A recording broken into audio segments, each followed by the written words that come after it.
Bradie Ewing joins us on WRCO. Bradie, congratulations on the honor. How did you first find out that you're going to be an honorary captain for this weekend's game?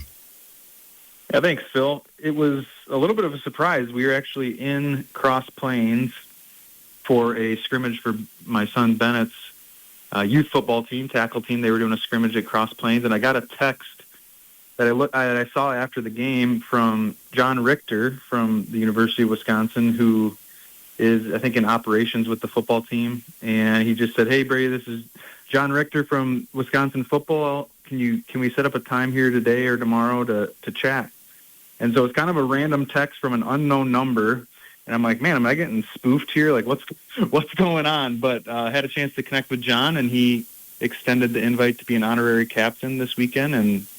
And, yeah, just truly an honor. Having been one of the guys that walks out as a captain at Wisconsin was definitely an honor. But to walk alongside some of the, greats that had come before my time, as well when they were honorary captains, it's just really cool to have that come full circle and just to be a part of it. I feel pretty thankful. They're honoring some former teammates of yours this weekend too, correct? Yeah, it sounds like I think it's the Hall of Fame weekend, so Travis Frederick and I believe Monte Ball will be getting honored as well. And so yeah, it'll be a really cool weekend to have a bunch of former guys there, and I think they're working really hard to try to bridge that gap between the Wisconsin of old, per se, to the new regime and the new coaching staff and what they're doing now. So hopefully we can help bridge that gap a little bit. Do you know, will you be like right in the locker room before the guys run out, or how does that work? So they sent me our itinerary yesterday, so it looks like we'll get the chance to be down on the field with Rachel, myself, and our family and my parents, which will be really cool.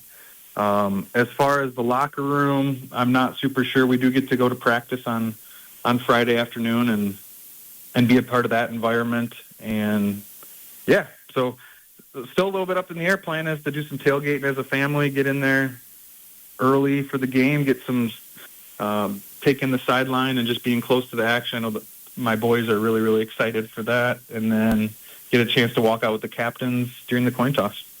So I bet the sights and the sounds and the smell, it's going to take you right back to when you were a player again, won't it? It will, yeah.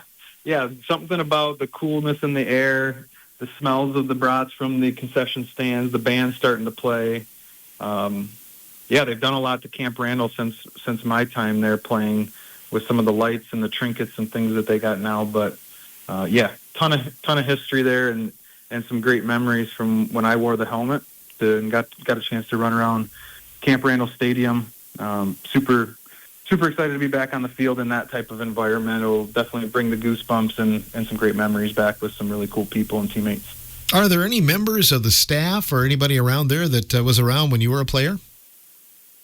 Not a ton. Honestly, I don't think there's one on the staff now that was there when I was playing, or as far as the coaching staff. Some of the support staffs from the equipment room and some of the training staff, there's still some consistencies there and some familiar faces, which would be really nice to catch up with, I should say. But the coaching staff is relatively new and not a ton of Wisconsin ties. And I have had a chance to meet Coach Fickle and some of the others on the staff, briefly at some other events. So excited to reconnect with them and hopefully they can have some success this year and stick around for a while.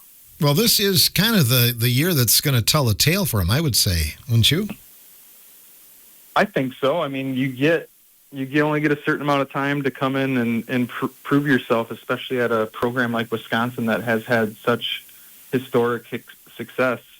And going to be tough this year with a really difficult schedule, playing some really powerhouse schools this year. I'd say the first two are probably the easiest opponents, being non-conference opponents, and then they jump right into, I think, Alabama or another really tough opponent here in the next week or two. So it's definitely going to be a tough season in that regard. But I did like what we saw, defensively. I thought performing really high there in the last game, and offensively, I think there's some opportunities for improvement. But I did like kind of the mindset and the philosophy. It looked kind of like a Coach Chris style offense with some of the shifts, motions, some of the downhill running, some of the sweep motions and things like that. So at least as a coach, Chris,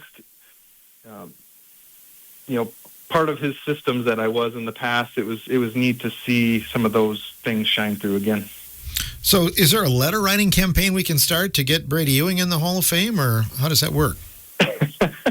I don't know what that process looks like. I was just happy to be an honorary captain at this point, and I think that's a little far-fetched for the Hall of Fame at Wisconsin. But just thankful to be in the conversation, to still be a part of the program that played such a crucial part in my life, developed me into who I am, and gave me an opportunity to live out my dream to play at Wisconsin, and to meet a bunch of other great people along the way. Just thankful to be able to bring that full circle and connect with some of the current players that are likely doing the same. Do you get to call heads or tails on Saturday, Bradie? I don't know. That one, they didn't put that in the itinerary, so I'm not sure. I think, if I remember right, I think the players still call it, and I just get to kind of be the token guy that's there and taking it all in alongside them. So the old guy. See. I can report back on that after the fact. Yeah, I can't wait to hear about it. You'll have a lot of tells to tale, I'm thinking. So, all right. Bradie, No doubt. Thanks so much for joining us, and good luck this week, and congratulations on this honor. Thanks, Phil. Yeah, I appreciate it. Thanks for having me on. Bradie Ewing joining us on WRCO Sports.